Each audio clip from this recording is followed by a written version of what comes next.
walking through the fire, shadows on your name. Every scar you carry tells you not to be ashamed. The journey isn't easy, but your soul is worth the fight. Every step you're taking pulls you closer to the light. How you gonna win when you ain't right within? When you haven't awakening, it's just the beginning. It takes a lot more than you think, so don't stop your healing. Don't stop your healing. People may not see it, the battles that you face, but breaking down the old walls makes a stronger place. You don't have to hurry, healing has its pace. Even in the silence, love will find its space. How you gonna win when you ain't right within? When you haven't awakening, it's just the beginning. It takes a lot more than you think, so don't stop your healing. Don't stop your healing. Keep going, keep growing, even when the pain is showing. Keep rising, keep fighting, your spirit's flame is never dying.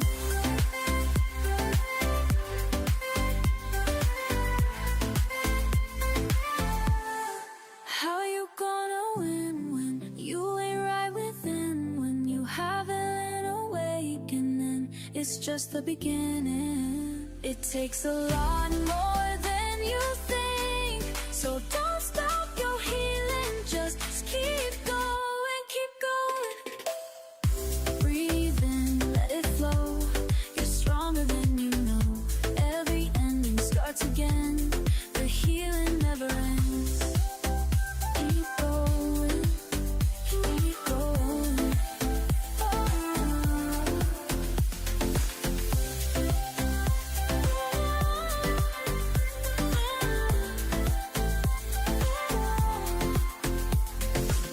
Keep going, keep growing. This is the life you're owning. Don't stop your healing, no, you're just beginning. So keep going. Welcome to the midnight tide, where shadows whisper, darkness hides. We're diving deep into the unknown. On a journey, you're not alone.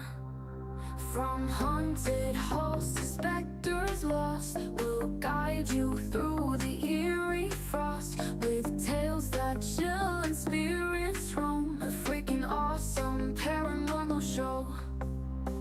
Ghostly whispers, ancient tomes, mysteries in haunted homes. Brace yourselves, it's time to go. The freaking awesome paranormal show.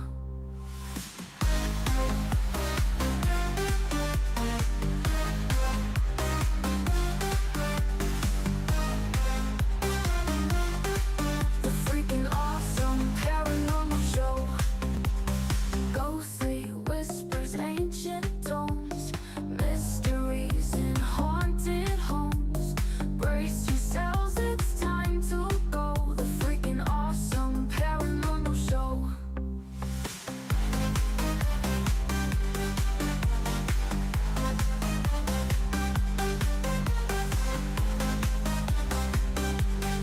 The freaking awesome paranormal show. Welcome to the midnight tide, where shadows whisper, darkness hides. We're diving deep into the unknown. On a journey, you're not alone. From haunted halls to specters lost, we'll guide you through the eerie frost, with tales that chill and spirits roam. The freaking awesome paranormal show. Ghostly whispers, ancient tomes, mysteries in haunted homes. Brace yourselves, it's time to go. The freaking awesome paranormal show.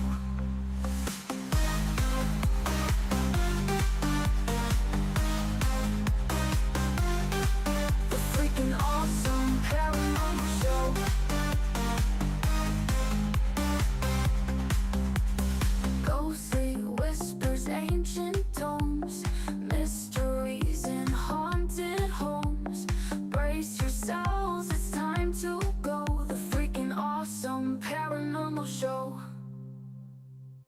The engine is still What's to launch? GC, go. Guidance, go. Fido, go. Prop, go. GNC, go. Max, go. Eagle, go. Ecom, go. Pending final steps. The cabin link check. 3, 2, 1.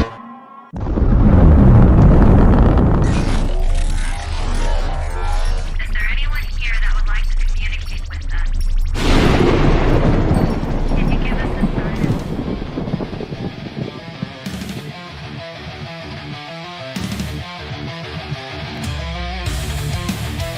Welcome to the Riff Nation Network, the RNN, putting a slide in your glide and a dip in your hip. Welcome to the mothership, the home of the travelers of the universe. With shows throughout the week, you can find us at Instagram, Twitch, Facebook, YouTube, Spotify, and more. Everything you could want, everything you can need right here, right now. From the paranormal to the supernatural. From comedy to the spiritual. And now, your featured show. Shall we begin?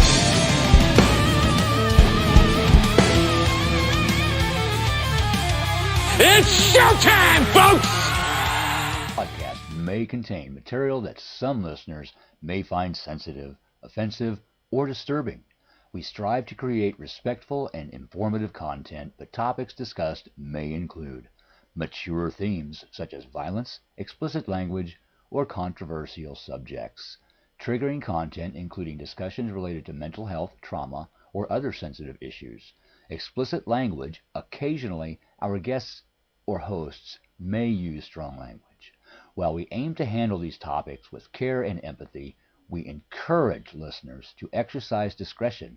If you find any content distressing, consider skipping or seeking support. Remember that this podcast is not a substitute for professional advice. If you need assistance, please consult a qualified expert.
Awesome Paranormal Show. There we go. There What's we this up? Yep, we can't start the show without the voice letting us know what show we're doing. with us as well. Exactly. So, guys, welcome back. Yeah, it feels like we've been gone forever. It's been a minute. Well, Yes. only a week. I know, but But- it just seems like longer. Yeah, we took the whole week off. We didn't even do a show on Thursday night. And we didn't do anything the Thursday night before that. So then Yeah. it just feels like we've been gone a long time. I feel like it's been a long time. Tell you what, guys, it's been a week. Man, It has and been a week. it's been a week, and then this week is kind of a week too. It's been Yeah. Last week was last Tuesday. We'll give you guys a little bit of an explanation as to why we were not on the air. It was Angie's birthday, so happy birthday to Angie. And Happy actually, birthday. it was our guest's birthday too on the 16th. So happy late birthday to Colin. yes. So it was her birthday, and she works at Camp Hanover for the summer. So she's gone at Yeah. camp. You know, her, RJ, and Kimmy are at camp this summer. So I took RJ to my grandparents' house on the bay because my sister and my dad had gone down there last weekend. She thought she had left some medications down there. So dad messaged me or called me and asked me if I could go down there and look for it. So I'm like, all right, well, I'll just take RJ with me and make a day of it. right?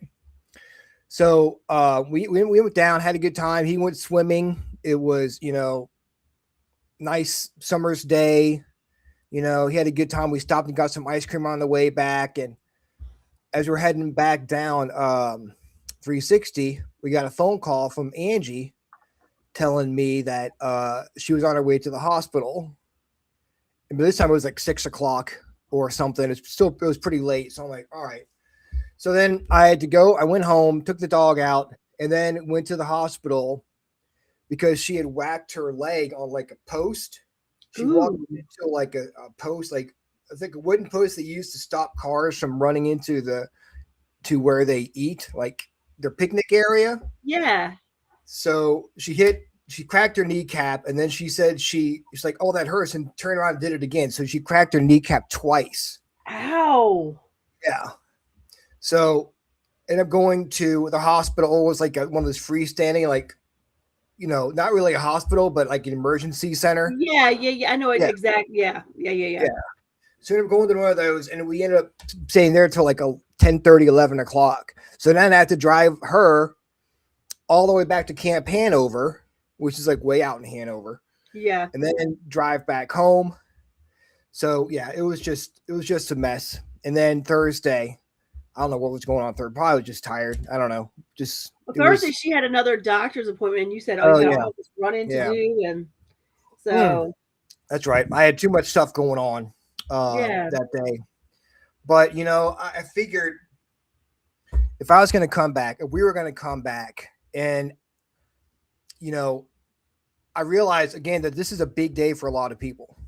What holidays did I miss? Yes, and I don't have to tell you what day it is because you already know. It is National Porridge Day. Porridge. Porridge. Not too hot, not too cold. It has to be the perfect temperature.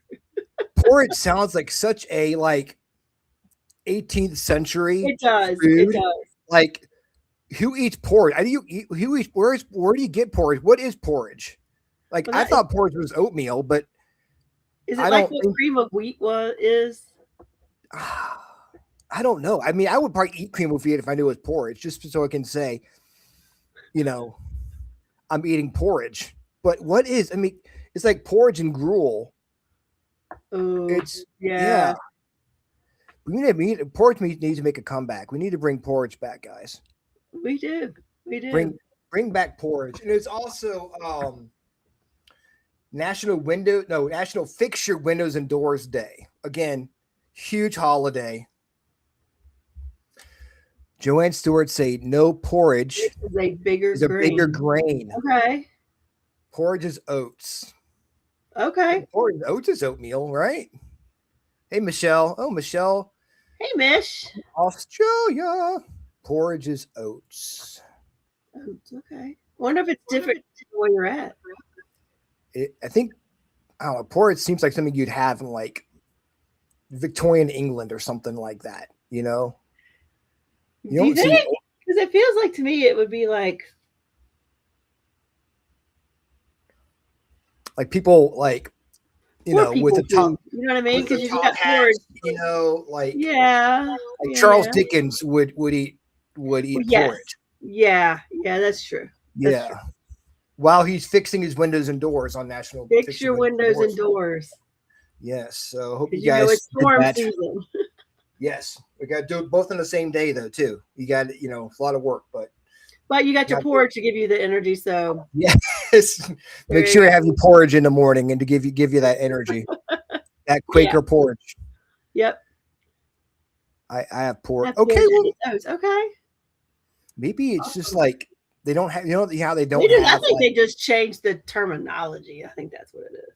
Yeah, they Americanized it, called it oatmeal. I also have I've had rolled oats before. I have had that. Interesting. But you know what, guys? Before we get away from the mass chaos that's happened this past 2 weeks because we haven't been around. Rhonda's going to read the cards, but I will tell you this: we will be live tonight, Thursday night, and Sunday night. Sunday night. So guys, you can have your fill Yep. of us. You'd be like, oh God, you guys again? Seriously. Yeah. What's up, Sarah? Which porridge has Porridge is chopped up. Porridge is chopped up oats. It's like cornmeal. We don't have that in Australia. Y'all Maybe don't it's have like cornmeal? grits almost.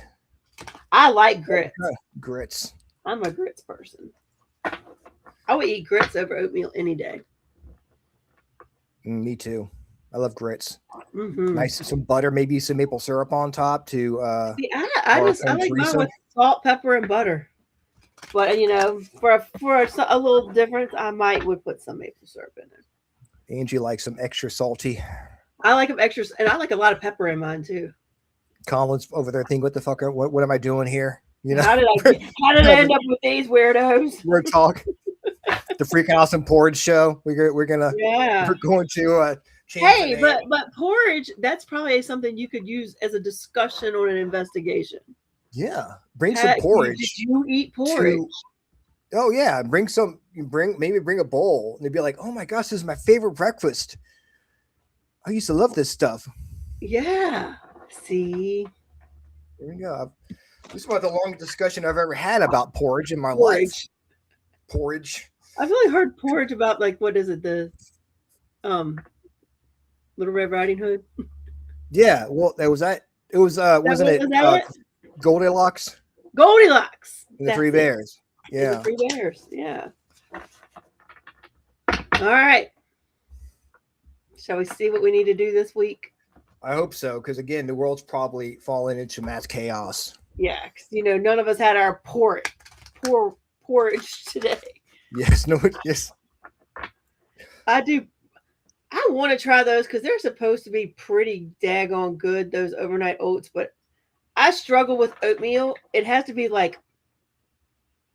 not soupy. It has to be almost like you try to make your oatmeal into cookies. Because I have a texture thing. Yeah, I just don't know about overnight oats. I feel like I couldn't texture wouldn't let me get it in. Yeah.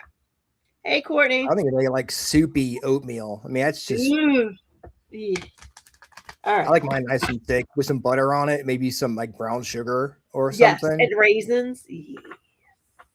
Oh, I could go without the raisins, but I like raisins in mine. Or you could do if you do blueberries or cranberries or. Yeah.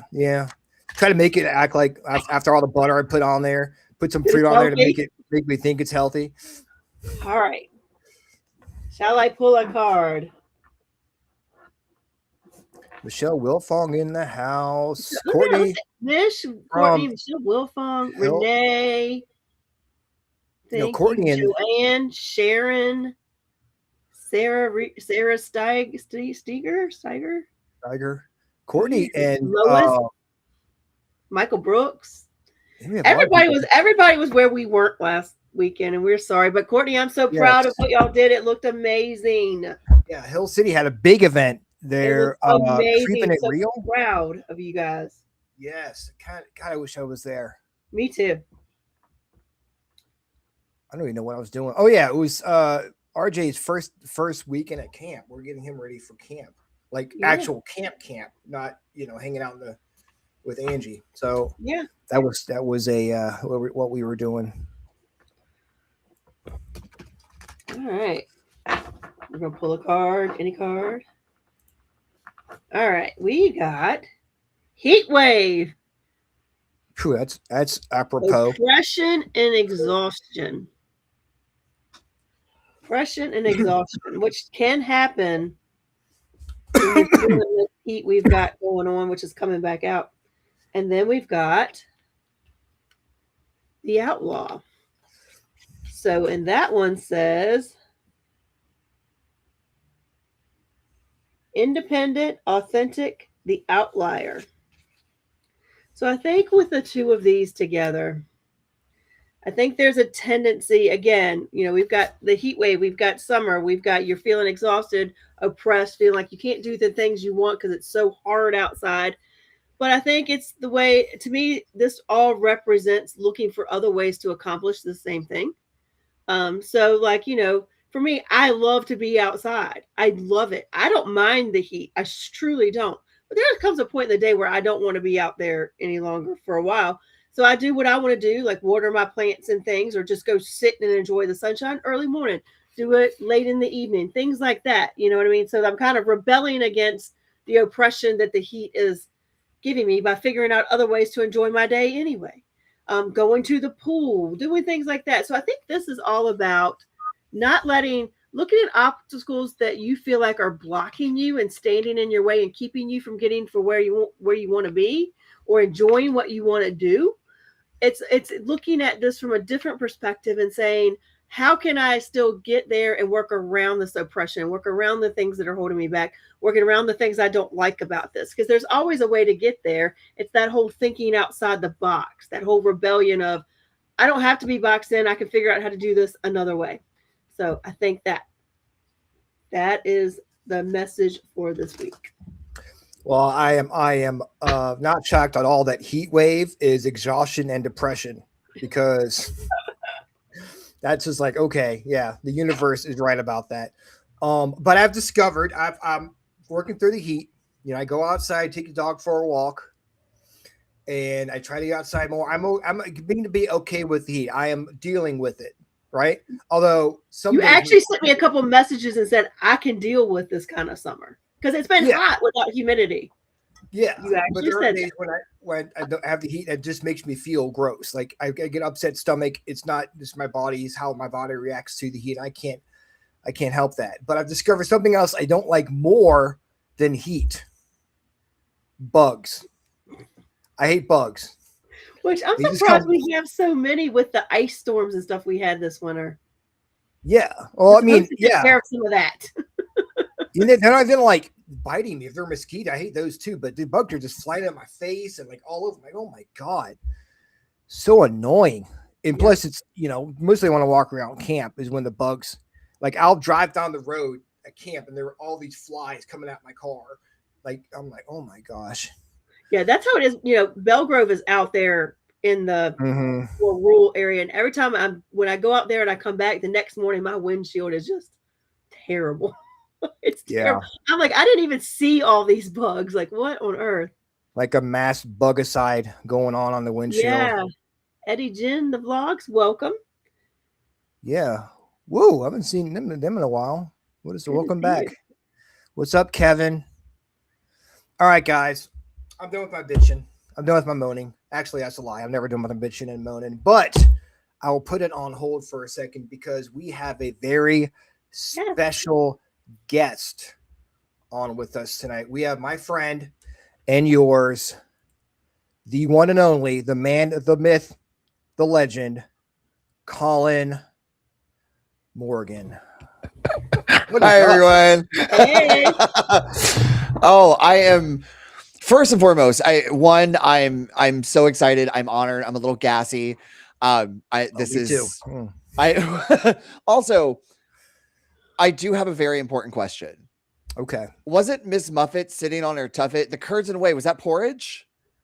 Eating her curds and whey crossed my mind too. I don't know. I don't know if that was, I don't know, but I figured it was very important to ask. Well, I think what's in cottage cheese, those are curds, right? Like the cheese curds. I did think cheese curds, yeah, but I was like, whey, is that not like wheat germ or it's that wheat other germ, right? Whey is wheat germ because right? it's in like protein powders and stuff, right? Yeah. So. Curds and whey. And then you mix it with curds. Would that not be porridge? It says curds and whey are the two components that form when milk curdles. Oh, it's all lumpy. That sounds very tasty. Eating curdled milk just sounds like delicious. Okay. So she was just gross.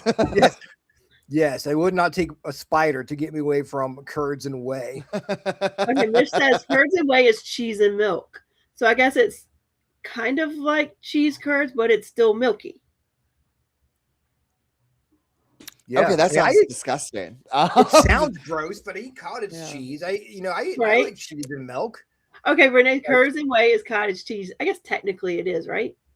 You guys are so uneducated. Mish, that's why we have you. I know it Yeah. sounds Educate us. cottage cheesy. It's yeah. I think like if you tell me, give me a like a container of cottage cheese and call it a container of curdled milk, I might not want to eat it. True. So we're like, you know what? We'll call it cottage cheese. And people think Makes it's it just sound more cheese. appetizing. Yes. Like Yeah, like, yeah, I oh, get. Yeah, I don't know. But also even texturally, I never really. I mean, I will eat it now. I'm older. I enjoy Mhm. the flavor a little bit more. But I hated cottage cheese when I was younger. It was texturally for me. It wasn't the flavor. It was just texture. Yeah, It just didn't I have a sit well with texture me. thing. Now, as an adult, I can do cottage cheese, and if I put fruit or something like that in it, it Yes. helps. Yeah. But yeah, the texture thing, that's why like even oatmeal, it's got to be a certain texture or I can't. So there's actually Yeah. curds and whey are dairy products left over from the cheese making process. Curds are the solid parts that form cheese, while whey is the liquid that remains. Okay, so it's kind of like that, I guess, with cottage cheese. When you open it up, there's like that liquid that That sometimes liquid. stick on top. Okay. Yeah, that's on top. Yeah, okay. And that Okay, kind of that makes makes you sense. wonder what a tuffet is now, because she sat on a tuffet. So let's look at what a Eating her- tuffet is. Is that not a mushroom? Like, okay, the stories, right? The picture books that she's sitting on like a mushroom. Yeah, I think it's a mushroom. Tuffet is a low cushioned seat or footstool. That's what I was gonna say. Is it like a hassock or a footstool or a Most commonly known an from the ottoman. famous ottoman? nursery rhyme Little Miss Muffet. The word can also refer to a grassy mound or a natural tuft of grass. So it is a Oh, tuft okay. of grass, not actually mushroom at all, guys. Oh, okay. We've been Okay. living a lie our entire lives. The whole time. That tuffets are mushrooms. The whole God, time. my world has been turned upside down, guys. I don't know about you. That's what I'm here for. We're here for education, guys. Which we are. We're a very educational show. I guess I like read it always wrong because it's like I always thought it was sat on her tuffet. And I just assumed that was her butt. Damn, girl, you got a nice tuffet. All up in the club, shaking that tuffet. Oh yeah, poutine is so good. Oh my gosh. Mm. Yeah, probably better than curds and whey. Yes, it is. I'm sure. Used to wander the same. Oh, okay, there we go. So we're not the only ones. Yeah, we're No. not the only ones that have struggled with this. You've learned what porridge is, and curds and Curds whey. and whey and a tuffet. I guarantee that wasn't what you were thinking about learning on a paranormal show, but we like to. But you could like to use these surprise in your people. terms in your investigation now, and now they make sense. Yeah. That is actually going to be the next topic of my podcast is curds and whey and porridge. That's just happens to be our next topic. We're gonna do a deep dive. We're going down the porridge rabbit hole, guys, and it's going to be have huge guests on. Little Miss Muffet herself. Yes, She will be Live. there. live from her tuffet. Tuffet and the spider coming together and like a debate. It's going to be great. I can't wait. I'll tune in for that one. So tell us about your podcast. Yes. So I am co-host of the Full of Paranormal BS podcast. And essentially, obviously people kind of hear paranormal BS, or you guys just, BSing around. And really what it is that I'm the believer and my co-host friend Jess, she is our skeptic. And essentially what we do is that we take famous locations or well-known hauntings and we kind of debate the existence of them. So I will come out with some believer facts. I'll hit her with some believer stories, either out of books or real submissions that we get. And then she will hit me with a lot of hard facts. Some of it is science, some of it is not science, that really kind of floor you, actually, that make you question what you're actually talking about. And she does that very well. For example, we just had our Waverly episode come out at the beginning of the month, and I was talking about the story of the smell of bread being baked. And a lot of people report the ghost chef or the cook that was around, and you always know it's him because you smell it baking bread. Well, she hit me with there are types of molds that when they are sprouting or sporing, they smell like yeast. And you look at a location like Waverly that, you know, is run down, it is rainy, it is this, that are possibly sporing this type of mold. I was like, well, never mind then, because it does make sense about why that smell only happens every so often. Yeah. It's not on, you know, and I was like, wow, you know, so that's what Jess comes at you with.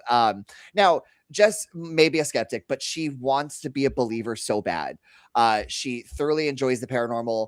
She's been invested in the paranormal for quite a while. But unfortunately, like science and the evidence really kind of rules over in her favor as far as her brain is concerned. And then we have our producer, who is also her sister, Bree. She is the one asking the questions. And we've now kind of included Bree's like final thought on everything that we do, because we like, you know, Bree's voice to be heard. Everyone's hearing it, you know, when they listen to the questions. So that is what we do. We just we have 5 episodes released right now. We started in February of this year, and it has been an adventure to say the least. I think originally we thought to ourselves, yeah, you know, let's put this together. It started with the idea. Jess had never seen the Conjuring movies before. And, you know, so her and I sat down and I was like, let's watch it. Let's, you know, share a screen and let's watch it together. And we started talking after the movies about Ed and Lorraine Warren. Very familiar being in the paranormal with Ed and Lorraine Warren. I mean, they kind of, in a sense, wrote the Bible of paranormal. And so her and I would sit there and discuss it for hours after the movie. And then one day she said, why don't we just turn this into a podcast? And I was like, you know what? That's not a terrible idea. And, you know, we sat on it for a little over a year. And going into this new year, we were hanging out for New Year's, and her sister had gotten together and gotten me a gift for Christmas. And it's a piece of the Amityville house. It's a real piece. It's from the windows. And I said, you know what?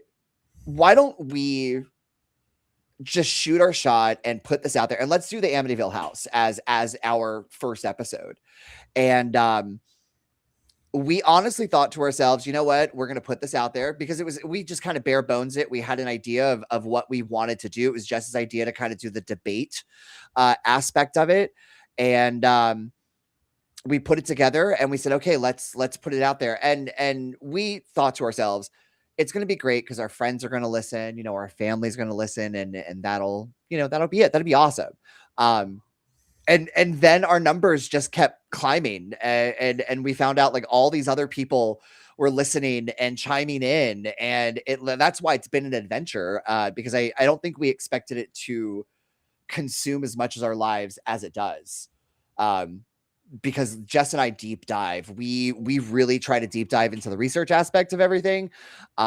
We are really big on making sure that what we put out there for the world to see is correct and accurate information.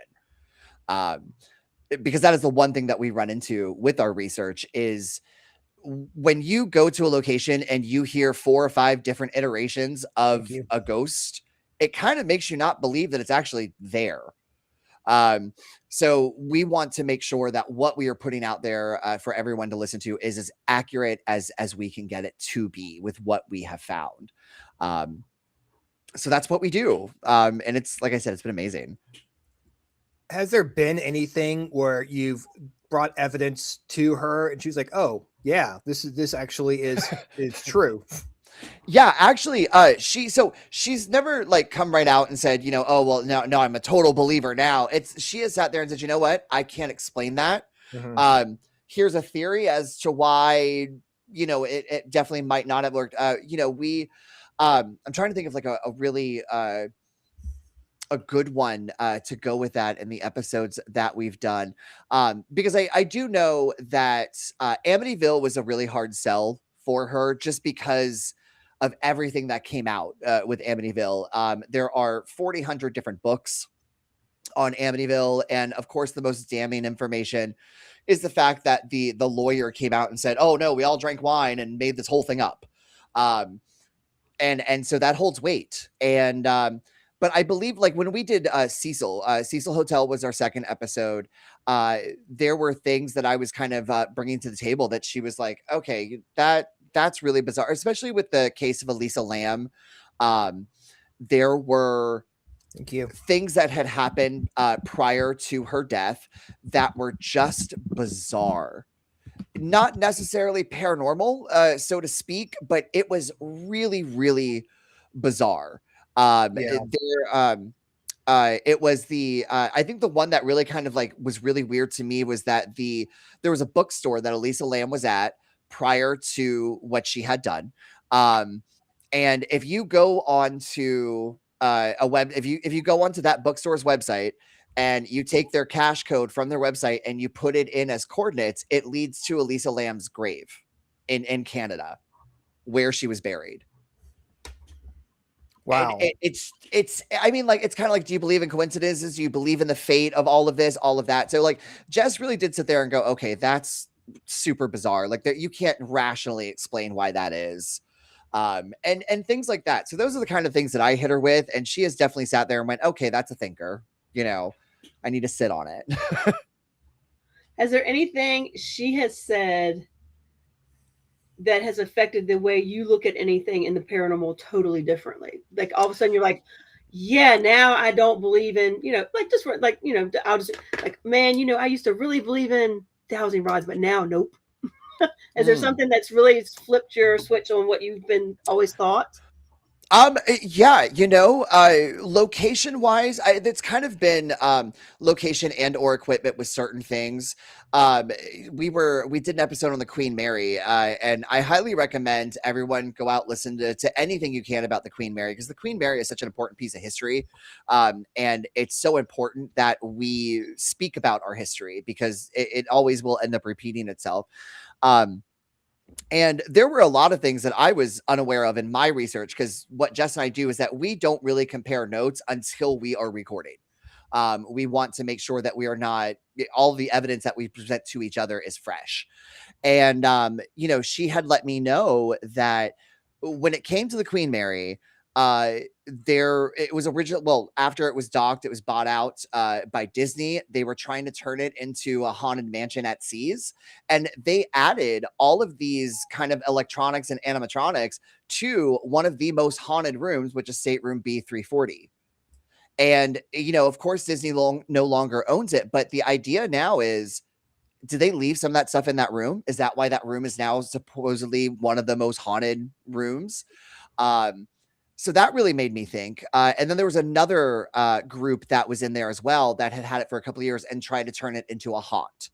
And they weren't telling people that, hey, this is a haunted attraction. I think they were trying to sell it as this is real haunted things, so that really kind of made me, turn my head a little bit, especially with a location like that. And then also, I think we're all lovers of the REM pod, 100%. But we saw an investigation with the very controversial Zach Bagans, and there were a lot of things that he was doing. So it was his Waverly episode, and that is when REM pods first came on the market. He had used it in that episode, and they just kind of flew off the shelves after that. And he was rather close to it on certain areas, and that's what Jess was trying to debunk. So, I had gone in with the Generation 1 REM pods and what they're like and what they do. And she kind of hit me with, the inside of a REM pod is a theremin. Are we familiar with a theremin, the instrument? To where you kind of play the frequencies by adjusting your hands over and around. And the theremins are very sensitive. They can pick up all sorts of stuff. And yes, we're being told this is what a REM pod is projecting, whether it's 1 foot, 3 foot, diameter. It can be extremely sensitive and also break easily. So the theremin, and like I said, this is like first generation. I'm sure with the ones that we see now, they've been worked out a little bit more, but at least with the ones that, Zach Bagans was using, first generation, those theremins were so tiny and so easily breakable. They could easily be messed around with during that type of investigation. So that kind of made me, turn a side eye towards REM pods now. Yeah, those equipment, it's nice to have to back up what you're getting, but like I usually just go for EVPs or like something more tangible. Yeah. What are her thoughts on stuff like that? Like, of course, with an EVP, especially if it's just a recording, you've got to take the people's word for it that this was not people talking. So you've got to have a little bit of trust in those in what they do. But what are her thoughts, and what are your thoughts on like EVPs? Oh yeah. It also it so depends on the environment. I think that if I could speak for Jess, I think for her it would have to be one of those moments to where she knows she's in a room by herself and captures an EVP by herself, and she obviously would know there's no one around, there's no one talking, any sense of that. So once she could break down kind of the scientific theory behind it and go, okay, I know I was alone. I know there was no one in with a certain square footage of me. So what other factors are there? Are we outside? Are we indoors? Those type of things. And once she's broken things down to where she can't break down any further, then she might go, okay, this is definitely unexplainable. For me, it also depends on location. I think getting EVPs when you are in an outside type area, it's very sketch.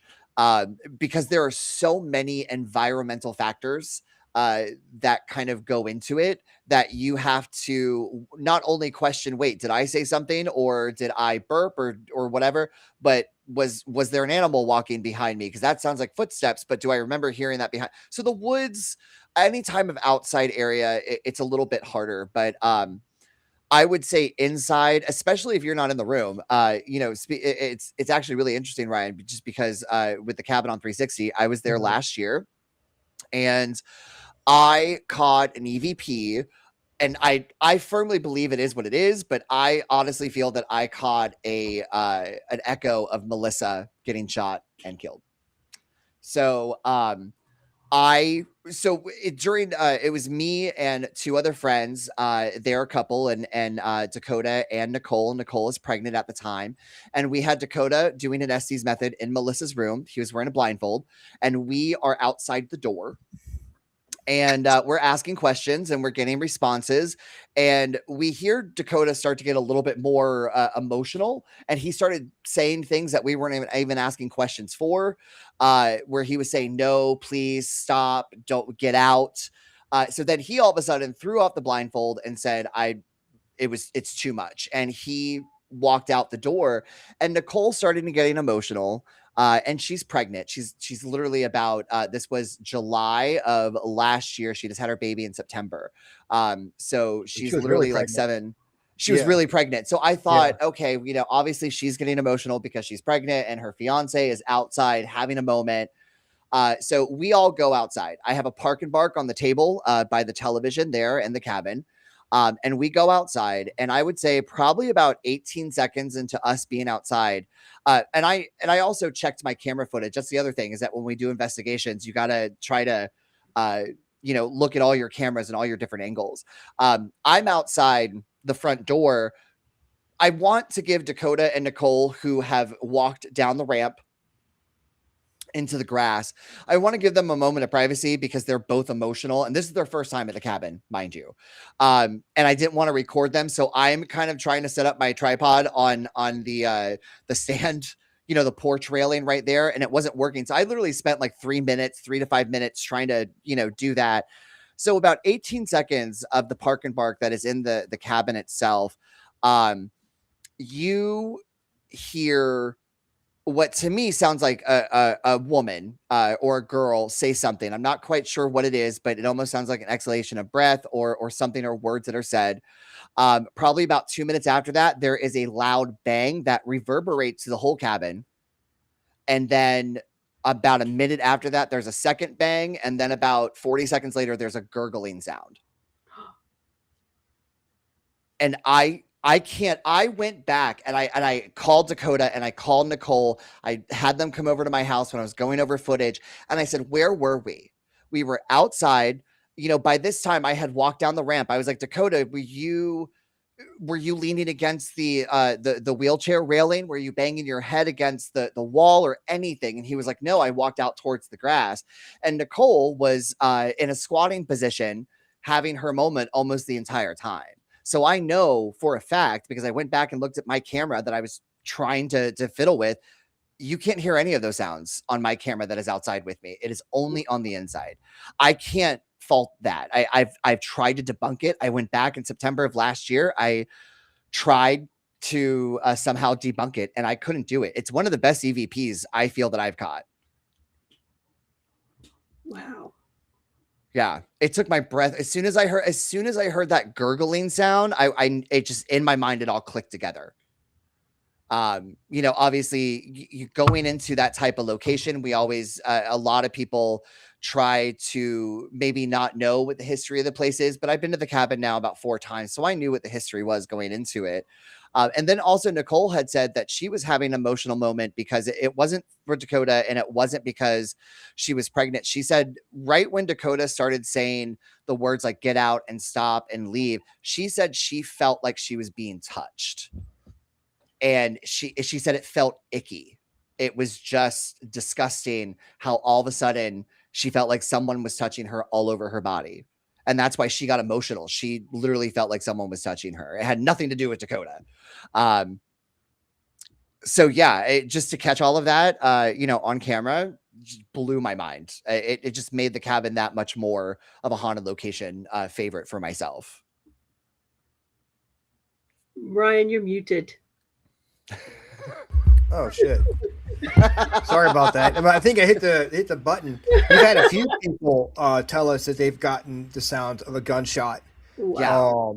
In the cabin. And yeah, and again, the same feeling that your friend got, where they were feeling just gross and like they felt fear and they just felt like they weren't themselves, which is, you know, different than how they feel downstairs, which is a lot of times people feel anger downstairs. Like, but when you get this great evidence, do you ever talk to your friend about it and say, "This is what I got"?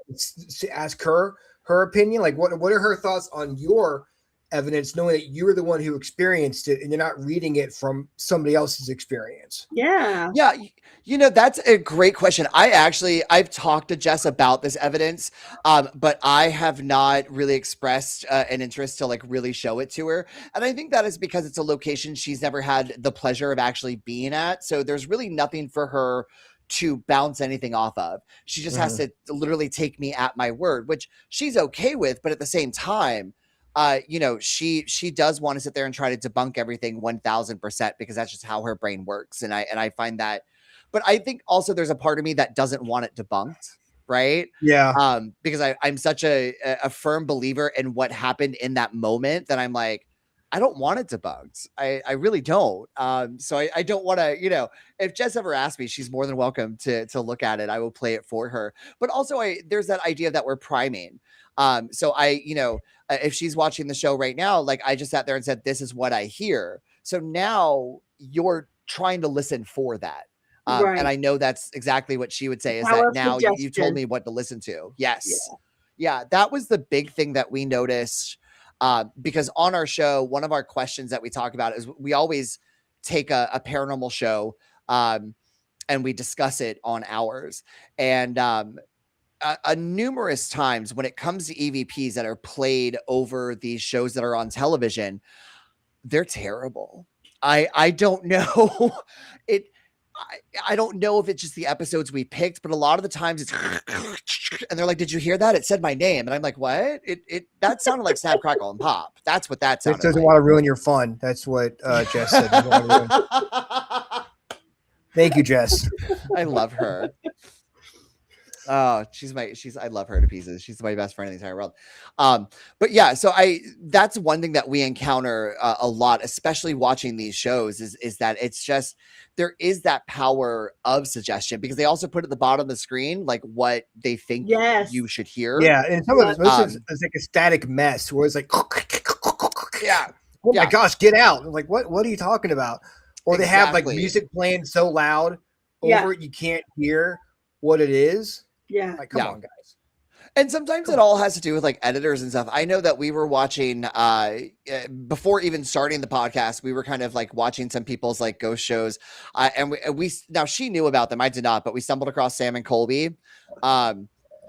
You know, the two oldest living twinks I've ever seen. But anyway, they did this investigation, and I think what really bothered me, it wasn't, and I know it bothered Jess too, is a lot of the editing. There were moments in their show to where like, wait, did you hear that? And it's like, no, we couldn't because your editor's blaring the music over what's happening right now. Yeah. Oh, they yell a lot. They really get into it. God. Like, yeah, They really, really do.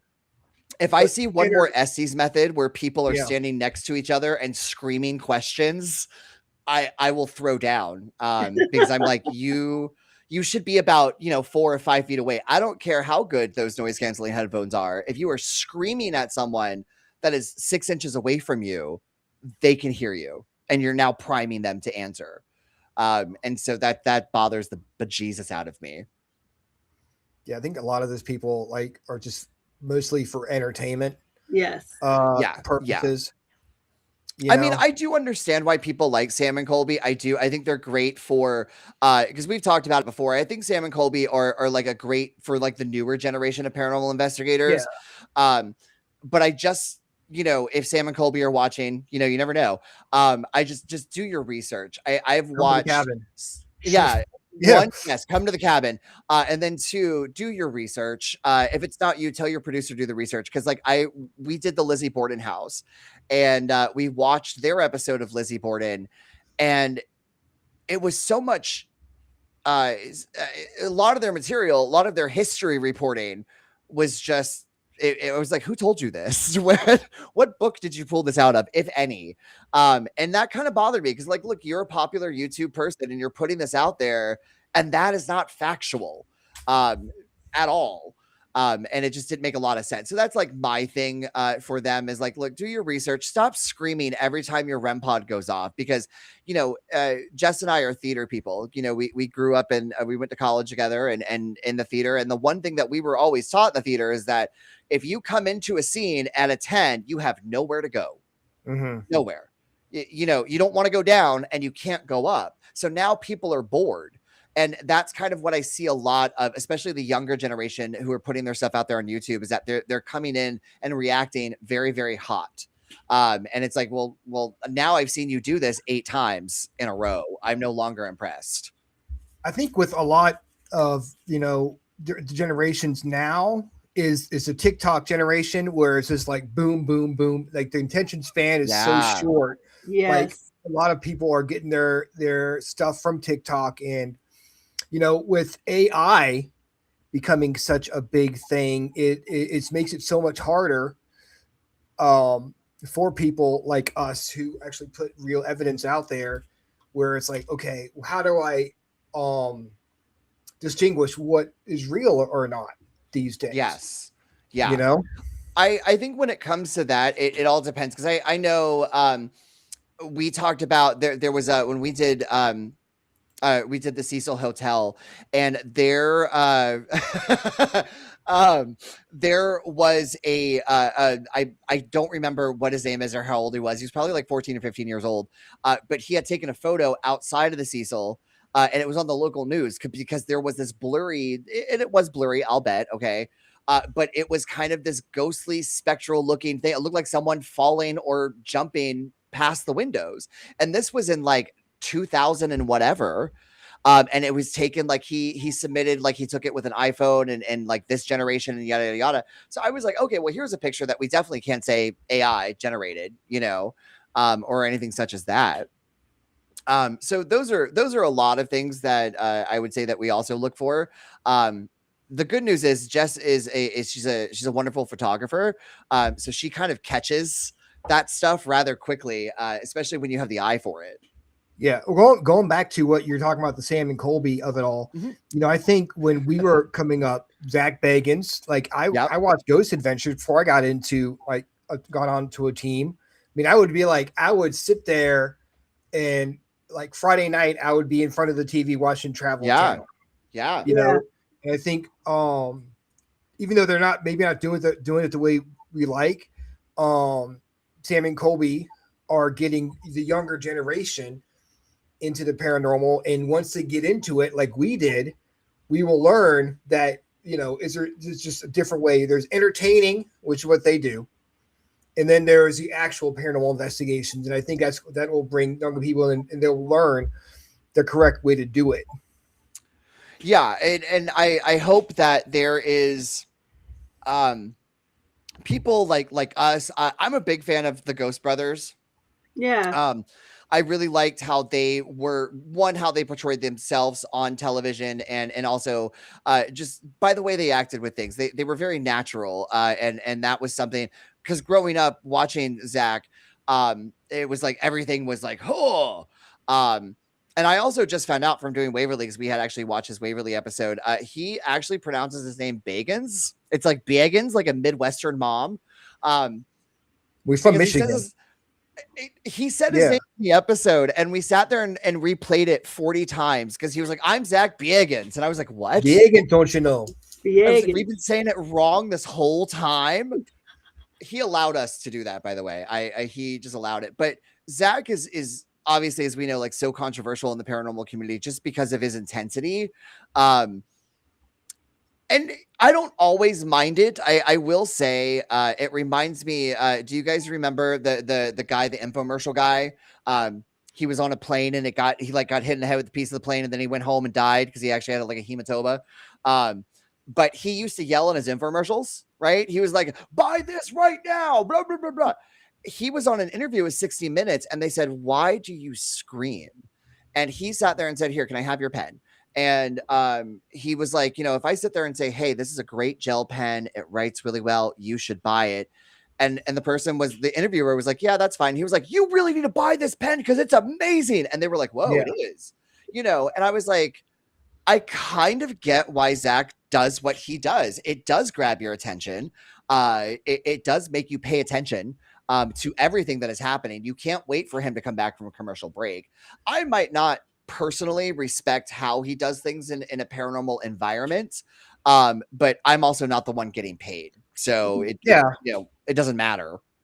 And if you're not excited about what you're getting, why would people who are watching Travel Channel, who aren't necessarily into the paranormal, go out, why would they be excited? But then again, if you're excited about everything, then nothing's exciting. So you got to like kind of have a balance there. And I think that with Ghost Adventures, like they found their niche, right? They kind of sat there and went, okay, Zach's the intense one, and then we have the other guy who's constantly getting picked on. I can't remember his name, but he was the one whose wife put a hit out on him, on Aaron Samuels. Poor guy. Like he was always the one getting picked on by the ghost. He was always so it was like everyone kind of had their own role in a sense to keep it interesting for the viewers. And they did that for a long while. So clearly it paid off. Yeah. I mean, they got talking about them. Yeah. We're still talking about them in hopes that they'll listen. There is a difference between genuine excitement. Yeah. Well, and that's the thing. Yes. I think that's what the overkill was. It was everything was so exciting. It's one thing if certain things, like I think that's when everybody goes, "Oh, well, it's losing its authenticity now." I and my wife started investigating in early 2000. We lived in 2 homes that were haunted, and the only way we knew they were haunted was because 2 of our boys have autism. One is severely autistic and nonverbal. Oh, wow. Okay. Yeah. Kids are definitely I was about to say there is something fascinating about the different spectrums that our brains live and work on, and how it can, I feel, access the different things of our worlds. I think that is a fascinating topic. It's a fascinating research. There are tons of kids out there who are on the either the lower end of autism with that spectrum. Sometimes they're in the middle or whatever it is, but they seem to have more experiences via the paranormal.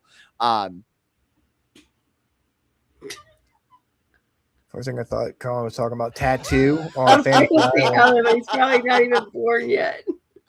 Thank you for telling me I look young. I just turned 42.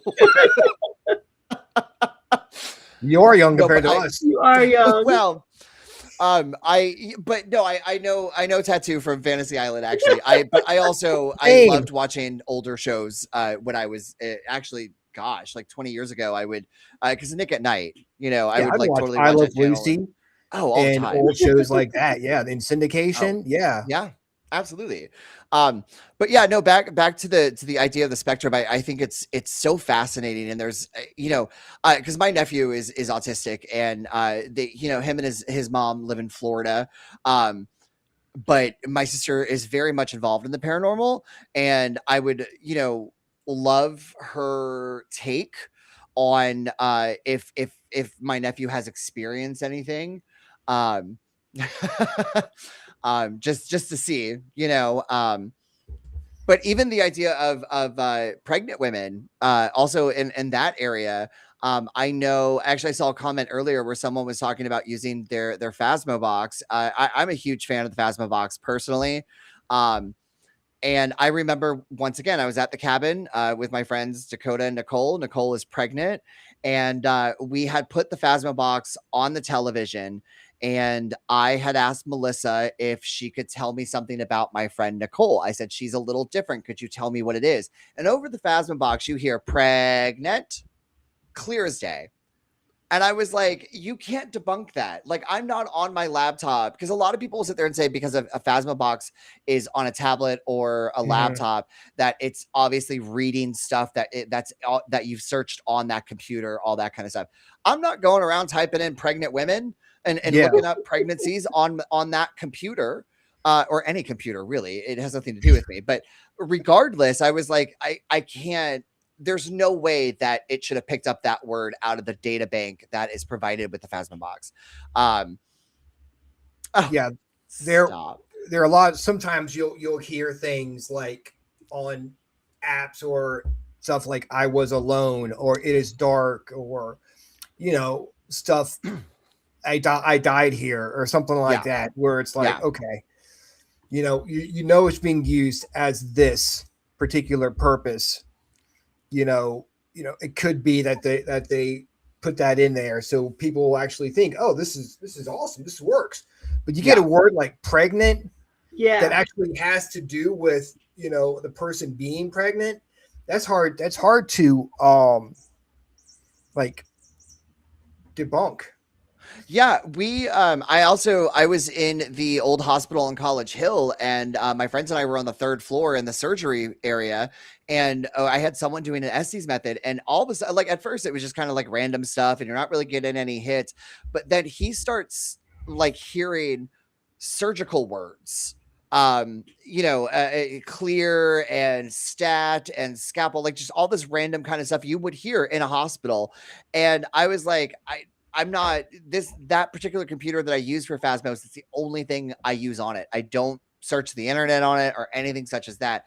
But even hypothetically, if no one believed that, how does my computer know that I happen to be on the third floor where the surgery was in this particular hospital?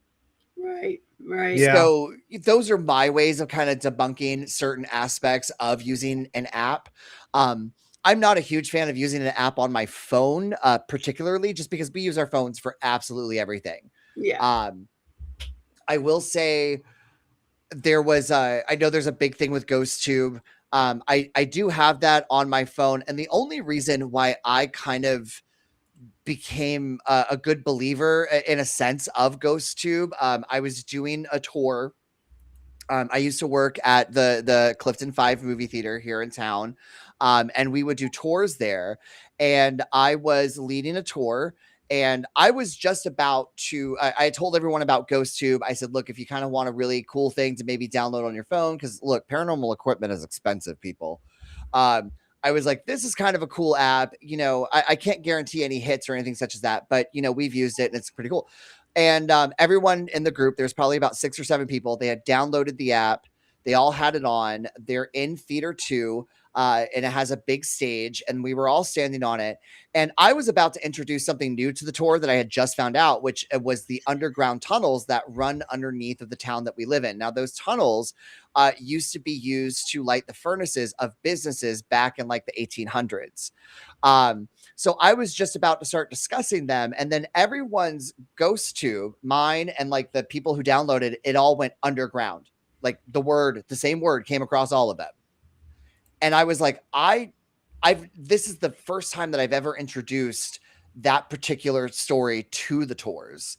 So they had no idea that I was going to talk about it. GhostTube had no idea that I was going to talk about it. So I found that pretty compelling, actually. Yeah, I did an EVP session with the Necrophonic app, and I was in the in my car at Cold Harbor Battlefield. And I asked what happened here, and a female voice comes through saying it's in the museum. Oh. Yeah. So basically, it's whatever happened here, go to the museum, which would be the information center. But, clear as day. I know, hopefully Jess won't get mad at me for saying this, but I know that she had used like an Alice Box app on her phone, and she had gone to a Titanic museum, to where they had stuff. And so she let it play just to see if, anything would come across. And she actually sent me like everything that came across on the app. And there were a couple of things that she was like, it's a little weird that this particular word came out while I was looking at this particular object. And so I thought that was really cool. There's definitely the belief that there are things out there that people are still attached to even after death. And I find that very fascinating in that idea. I did a spirit box session in Randy's room, and a voice came through that said my N-word. Oh, but it wasn't like you'd hear like on a radio station. Yeah. With some music, it was like sound like a white person saying it and coming through. And then that's not so, even if you wouldn't even if it was on a particular radio station, you wouldn't hear that word. Yeah. They would say something else. Right. Now, was Randy black?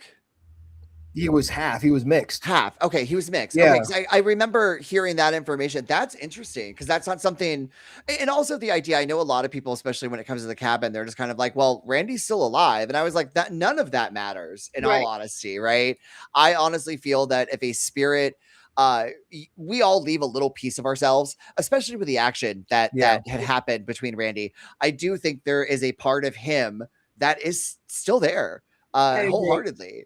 I got a voice that came through and said not a rapist, and then another voice comes through and says hello, Randy. I mean, there obviously when it comes to Randy, there is a lot of the idea of speculation because like we know he was doing drugs. So, I mean, right there, it's kind of like, whoa, and then we also know, he had stolen the gun from someone else's place that he had robbed a couple of nights or a couple of weeks prior. So this idea, because here's my thing, right? Being a paranormal investigator, I am not 100% sure if I believe in possession. And I think that's because I've never seen it and I've never had it happen to me personally. So this idea gets rolled around that Randy, was possessed. He made a comment, I believe it was in the papers or to the press or whoever it was that he didn't even realize what had happened until after, like he was in the doorway. And it was like he hadn't even moved her body yet. He was in the doorway after everything that had happened. And that's when he realized, oh shoot, what did I do? And unfortunately it is this idea. Do I believe it was possession? I can't tell you. I don't know. But I do know that the facts show he was on, I believe, I could be wrong. Ryan, you would know more than I would, but I believe it was cocaine. Yeah, that's what he said. It was, and he had been partying and drinking with friends prior to all of that. So it's like when you add all of these factors into it, it's kind of like, I don't know if you were necessarily possessed. I do think there's bad juju in that location. Do Yeah. I because you talked about the basement and how people feel angry, and I all 4 times that I've been there, I've never had an experience in that basement. I've never felt some type of way in the basement. Neither has anyone that I've been with, and that was kind of the shocker to me because like we were expecting some big hits. Now I will say, I've heard disembodied voices coming from the basement. We were in Melissa's room. Like we were just, I think it was like 2 or 3 o'clock in the morning, and we were all kind of leaning against the back wall. And you could hear people talking in the basement. It was a man and a woman having a conversation. You couldn't understand what they were saying. And I remember because it was me, Ariel, Kirsten, and Dylan. And I was like, is anybody else? Because I honestly thought I was like in my own head. I was like, am I gaslighting myself? And Dylan was like, no, but I hear it. Ariel was like, I hear it too. Kirsten was like, I hear it. It was just this whole conversation. And that was coming from the basement. And I also remember there was one time I was going down. Oh, so the obviously I lost my train of thought. Obviously there's something like in the basement area because I have it, I want to say 3 times on my Park and Bark camera. I had it kind of facing the kitchen area, and that light that is in the basement, the one that's the automatic one, it came on 3 times when no one was even in the house. We had all gone. So I was like, clearly something is tripping that is not, it's not a light switch that someone's flicking up and down. Like that is a motion sensor light that is getting triggered 3 separate times. And there were a couple of times that we thought we would hear footsteps coming up from the basement. Like that was a very common occurrence. And there was one time that I was there, and I was there for my birthday weekend a couple of years ago. And, us at Clifton had done a little contest, and there were these 2 very nice girls. They were a couple. They lived in Virginia. And they kind of like did all this content sharing for us. So we invited them to go with us. And me and the girls were in Melissa's room. We were playing Hungry Hungry Hippo. I had bought the Hungry Hungry Hippo board game. Yeah, that was me. Yeah. All right. I played it. That's cool. Yeah, because my thing is that Ariel and I had researched because of when Melissa had passed away in that year, we wanted to know what were the most popular toys that she would unfortunately never get the chance to play with. And Hungry Hungry Hippo of that time period was huge. So that's the reason why we brought it. And me and the girls were playing it. And I remember on the Phasmobox, we'd asked what color she would like to play. And I believe blue came across. So we sat there and played all the other ones except the blue one. And I remember there was one marble that would not go anywhere near our hippos. It would only go by Melissa's, the one that she was supposed to be playing as, which look, I could debunk it, but I was like, it's too cool of a moment to debunk. So we decided to go down into the basement, and I remember we opened the basement door. I get about 4 steps down. The one girl is behind me, and she takes about 2 steps down, and then all of a sudden the ceiling, a rock fell from the ceiling and hit me in the back of the neck. Oh, wow. And it was about the size of a pebble. And I remember like I felt it. And then we heard the clink, clink, clink down the steps. And then we turn around to go back up, and the other girl closed the door. She said, F you. And she just closed it and ran because she got freaked out.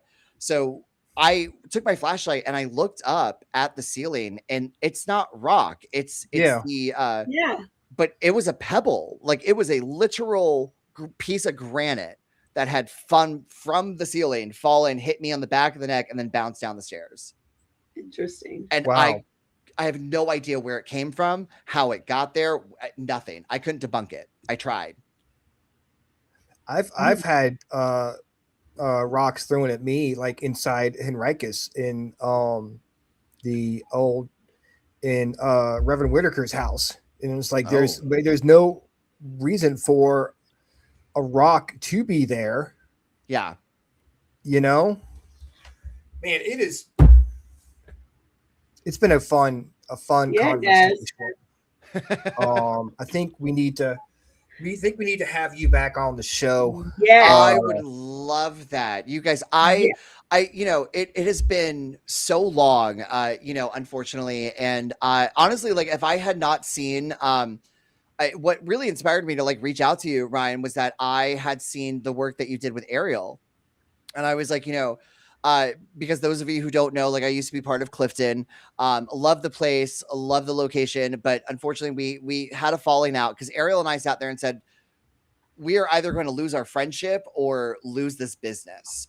And I thought, I just, unfortunately our friendship did suffer at first, but her and I are close now. We talked about it. We got over everything because we're adults.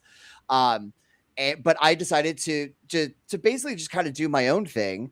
And I still hang out with Ariel, and I saw that what you were doing with her, and I was just kind of like, you know what? I haven't spoke with Ryan and God knows how long since I was with Clifton. We did an interview on your podcast those years ago. And I was like, that was one of the most fun times that I've really ever had doing this. And I also look at how popular that you guys have become. And I was like, so when you hit me up and said, oh, are you free this night? I was like, I expected not to get booked for like months. Well, This has been so much fun. Yeah, it was a lot of fun. And we will be having Ariel on our TikTok a week from Thursday. I just actually just talked to her. She was dealing with some stuff.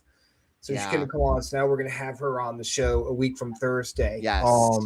But I really appreciate you coming on and joining us and telling us about your podcast and when can people listen to the show, or where can they find it? So you can find us on YouTube, Apple, Spotify. It's full of paranormal BS. Obviously we're on Facebook, we're on Insta, we're on TikTok. And then also we have an email, paranormalbs at Gmail. So yeah. And we also encourage everyone to, send us messages. Let us know. That's the other thing that Jess and I really love to debate. The one thing that I will say about, people are sometimes a little scared of talking to a skeptic because, like we said, we don't necessarily want what we believe to be skepticized and ruined for us. Jess is very good with the idea of going, I'm not debating on what you feel that you went through, but here's something that maybe else could go behind it to make you think about it. That's just great because I've worked with other skeptics before who are like, nope, don't believe it, you suck, and that's it.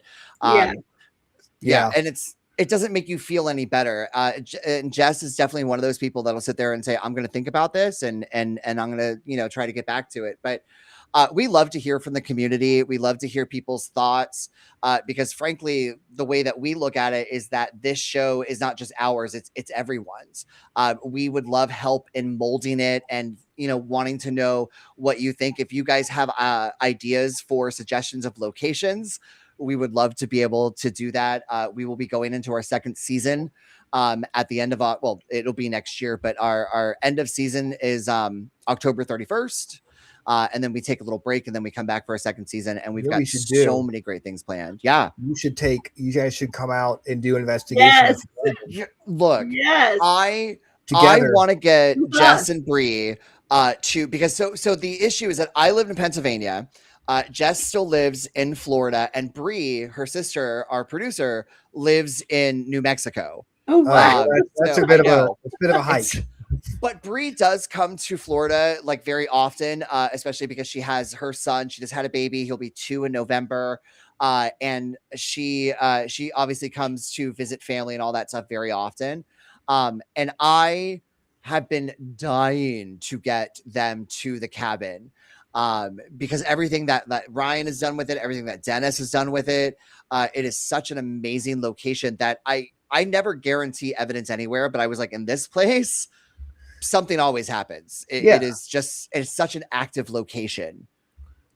But there you go. We're planning on doing investigations in the future. That would be awesome to do a live investigation. Yes. Have people, interacting with you guys, and you can it's the stuff to debunk. This or something happens and it's like freaking crazy and she has no explanation for it, that'd be fun to experience Yeah, too. I want to Yes. leave her alone. Jess, I want to leave you alone in Melissa's room and just see, because Melissa's very different with men and women.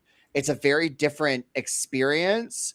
And I think that would be really cool for Yeah. Jess to kind of experience that. And then we have our other friend Marty, who's part of the team, and he also goes on investigations because like Bree and I are more the believers, and Jess and Marty are they're skeptics, but they want to believe, so they want to be able to go and do this stuff. And Marty lives all the way in New York, but yeah, we are planning stuff to get together and come out to these locations. And I think your location is the perfect meet between all of us, aside from Bree. She's all the way out there. Yeah, Melissa and I will bond. Yeah. great. And Ryan, look, I think the next time we do this, Jess, I think we should have Jess on the show with me. I Yes, would love to let's have do it. Jess. That would be awesome because I'd That like would to be really hear cool. her, hear her thoughts on different things and how, how she looks at things from a different perspective. So Yeah. when Ron and I go out for investigation, we may think of it, maybe look at certain things a different way, like you did with the bread mold. And Oh, it's so important. So yeah, we would love to have you guys back on in the future. So Colin, thank you so much for joining Thank us you. tonight. I will be in touch with you guys about coming on the show. Yes. And if you ever want us to come on your show, let us know. We'll join you. All right. Well, And perfect. Thank you We guys could do so some much. This has crossover been- shows. That'd be fun. There we go. Look, we are we are having a crossover. There's a great guy out there he runs the Phantom Frequency. His name's Steven, and we are doing a crossover episode with him into our new season. So that is something that we are working on doing with other people, especially with like other skeptics, because he is a believer and his partner and his podcast is a skeptic. So we're doing a 2 versus 2 type episode for the start of our second season. So these are things that we want to work on and collab with people. We think it'd be awesome. That would be Nice. amazing. Well, thank you so much for coming on, and we will talk to you soon. All right. Sounds great. Thank you guys so Thanks, much. Have a good Colin. night, everyone. Have a Bye. good one. Bye. That was fun. I really He's a enjoyed that. blast. Yeah. Yeah. And I like the idea of having them both on and Yeah. learning different ways to And, look at like, things. Yeah, and I think you and I are both we're those investigators. We're believers, but we're skeptics too. It's like Yeah. we're both very comfortable with going into a scientific and saying, "Yeah, I don't know about that. Wish it was And it's true, one- but I don't think so." So It's this will be one fun. thing. Yeah. When, you have your evidence and it's real, but when you see someone else's, you've really got to, you've really got to believe you have to take those people's word for it. That's why honesty and integrity is so important. And in I the like paranormal.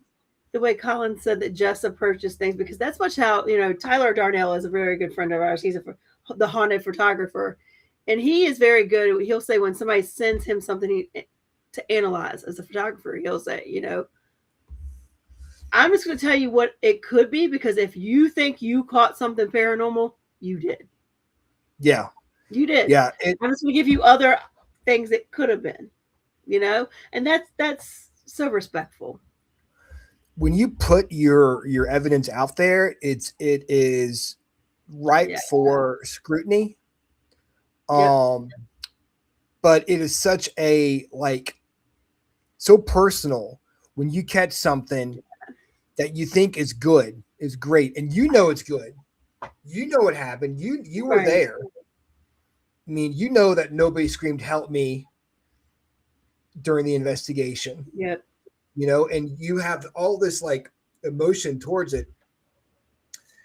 When you put it out there, there are people that will be like, "This is bullshit." Yeah. But you can't be scared to put it out there either. Right. If you think it's that good, it doesn't matter what people think, because what happened. The only person who knows what happened is you. Yeah. But you also put it, also have the chance of people like that evidence that Jeannie put out about, with that face and stuff, according to her, she took the pictures and this is what showed up, and you could see the Right. face. You can see the mist forming into the face. I couldn't debunk it. I don't know. Right. But Agreed. of course, people have their opinions. It's just what it is. So I'm looking forward to having them on the show. Yeah, I am too. Thursday, I don't know, could be us just shooting the shit for an That'd be hour. fun too.